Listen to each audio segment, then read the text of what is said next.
The Wuhan virus has killed more than 280,000 people. It has wiped out more than $1 trillion of wealth. But China isn't done yet. It is using its military to do more damage and further destabilize the world. It started with the South China Sea, then the East China Sea, and now Chinese troops have clashed with Indian soldiers in Sikkim. This happened 5,000 meters above sea level at the Naku sector in Sikkim. The Indian army described it as a temporary and short-duration face-off. They disengaged after the commanders on both sides spoke to each other. 7 Chinese and 4 Indian troops were hurt. This sector does not usually see face-offs, but in the past few years, clashes have been reported. With the Chinese increasing incursions, the Indian army has been pushing back. And while Naku is relatively new to such clashes, border confrontations between Indian and Chinese troops is not new.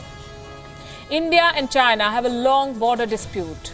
China also stakes claim to 90,000 square kilometers of Indian territory. There are 3 areas of dispute. First is Arunachal Pradesh. China stakes claim to the entire state. Beijing calls it South Tibet. Needless to say, India doesn't agree.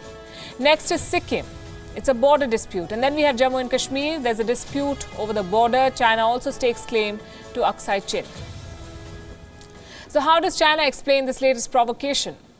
It issued a very generic, by-the-book response on the clashes today. Chinese border troops have been committed to maintaining peace and tranquility in the border area between China and India. China and India maintain close communication and coordination on border affairs through existing channels. This year is the 70th anniversary of the establishment of diplomatic relations between China and India. At present, the two countries are working together to fight against the COVID-19 epidemic.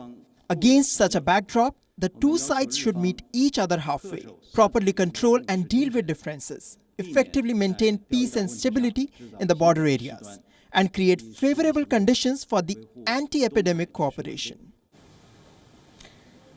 India and China border disputes are not new.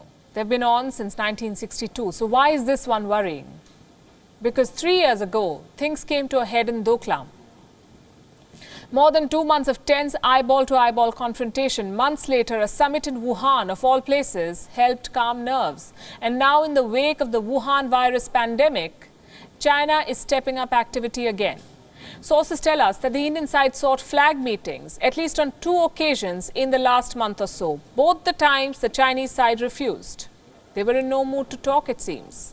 And this is not an isolated incident. Notice the pattern here. China has been flexing its military muscles, stoking multiple territorial disputes and eyeing military gains during a pandemic.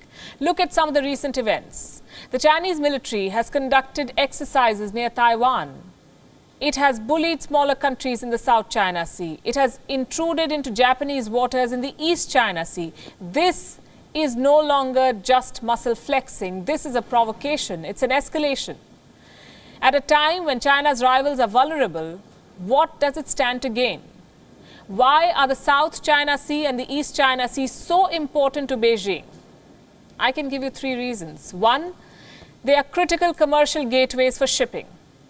2, these are rich fishing areas. And 3, they could have major reserves of oil and gas. I'll break it down for you one by one. Let's start with the South China Sea dispute. This region is one of the world's busiest shipping routes. More than $3 trillion worth of trade passes through this region, South China Sea. There are vast oil and gas reserves beneath the seabed. A 2010 study claimed that there is at least 750 million barrels of oil here. And there's a 95% chance it will be found. Of course, China wants it. The South China Sea dispute is spread out across hundreds of tiny islands, reefs, and their surrounding waters. China stakes claim to almost the entire region. They use the 9-dash line to make this claim. What is the 9-dash line? It's a dotted line. It was first inscribed in the Chinese map in 1947. It forms the basis of China's claims. The Philippines, Vietnam, Malaysia, Brunei, and Taiwan have overlapping claims over parts of the South China Sea. Something similar is playing out in the East China Sea. On Saturday, Chinese Coast Guard vessels entered Japanese territory again. And this is where it happened. Look at the map. The East China Sea. The dispute is over an archipelago of 8 islands. China calls the islands Diaoyu. Japan stakes claim over the same islands. They call them Senkaku. Yet again, there are potential oil and gas reserves here. One estimate says 200 million barrels of oil can be extracted from the sea. And just like the South China Sea, this region too is close to shipping routes. It has rich fishing areas. They say a crisis is a terrible thing to waste. China is following this mantra, not wasting a crisis of its own making, trying to grab territory when the world is trying to save its citizens from a virus that came from China.